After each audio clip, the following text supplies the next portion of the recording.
Hi friends, welcome to Sudha's kitchen. ನೀವಿನ್ನೂ ನನ್ನ ಚಾನಲ್ನ ಸಬ್ಸ್ಕ್ರೈಬ್ ಮಾಡಿಲ್ಲ ಅಂದರೆ ದಯವಿಟ್ಟು ಸಬ್ಸ್ಕ್ರೈಬ್ ಮಾಡಿ, ಸಪೋರ್ಟ್ ಮಾಡಿ. ಇವತ್ತು ನಾನು ತೋರಿಸ್ತಾ ಇರೋ ರೆಸಿಪಿ ಬಂದು ಫ್ರಾನ್ಸ್ ಕಬಾಬ್ ಅಂದರೆ ಸಿಗಡಿ ಕಬಾಬ್.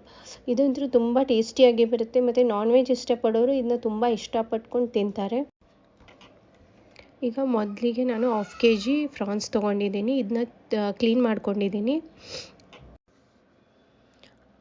ಈಗ ಮಸಾಲಾನ ರೆಡಿ ಮಾಡ್ಕೊಳ್ಳೋಣ. ನಾನಿಲ್ಲಿ 1 ಬೌಲ್ಗೆ 2 ಟೀ ಸ್ಪೂನ್ ಅಚ್ಚದ ಖಾರದ ಪುಡಿ, 1/2 ಟೀ ಸ್ಪೂನ್ ಸಾಲ್ಟ್ ಹಾಕ್ಕೊಂಡಿದ್ದೀನಿ.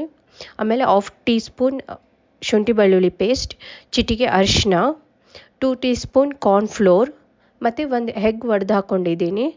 ಆಮೇಲೆ 1/2 ಲೆಮನ್ನ ಹಿಂಡ್ಕೋತಾ ಇದ್ದೀನಿ. ಹಾಕ್ಕೊಂಡು ಇದನ್ನ ಚೆನ್ನಾಗಿ ಕಲಿಸ್ಕೋಬೇಕು. ನೋಡಿ, ಈ ಥರ ಚೆನ್ನಾಗಿ ಮಿಕ್ಸ್ ಮಾಡ್ಕೊಳ್ಳಿ. ಈಗ ಮಸಾಲೆ ಎಲ್ಲ ತುಂಬ ಚೆನ್ನಾಗಿ ಮಿಕ್ಸ್ ಆಗಿದೆ. ಈಗ ಇದಕ್ಕೆ ಕ್ಲೀನ್ ಮಾಡಿ ಇಟ್ಕೊಂಡಿರೋ ಫ್ರಾನ್ಸ್ನ ನಾನು ಹಾಕ್ತಾ ಇದ್ದೀನಿ.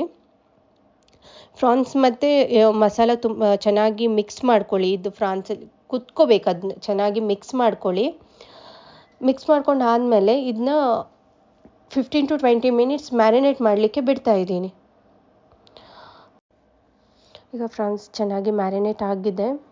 ಈ ಕಡೆ ಒಂದು ಬಾಣಲಿಗೆ ನಾನು ಎಣ್ಣೆ ಹಾಕಿಟ್ಟಿದ್ದೆ. ಎಣ್ಣೆನೂ ಕಾದಿದೆ. ಈಗ ಒಂದೊಂದಾಗಿ ಬಿಡಬೇಕು ಫ್ರಾನ್ಸ್. ನೋಡಿ, ಈಗ ಒಂದೊಂದಾಗಿ ಬಿಡ್ತಾ ಇದ್ದೀನಿ. ಇದನ್ನ ಚೆನ್ನಾಗಿ ಡೀಪ್ ಫ್ರೈ ಮಾಡಬೇಕು.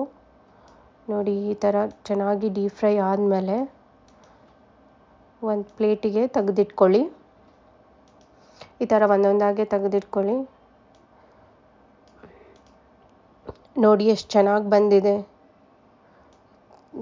ಕ್ರಿಸ್ಪಿ ಆಗಿರೋ ಫ್ರಾನ್ಸ್ ಕಬಾಬ್ ರೆಡಿ ಆಗಿದೆ. ನೋಡಿ, ನೀವು ಒಂದು ಸತಿ ಮನೇಲಿ ಮಾಡಿ ನೋಡಿ, ಚೆನ್ನಾಗಿ ಟೇಸ್ಟ್ ಇರುತ್ತೆ.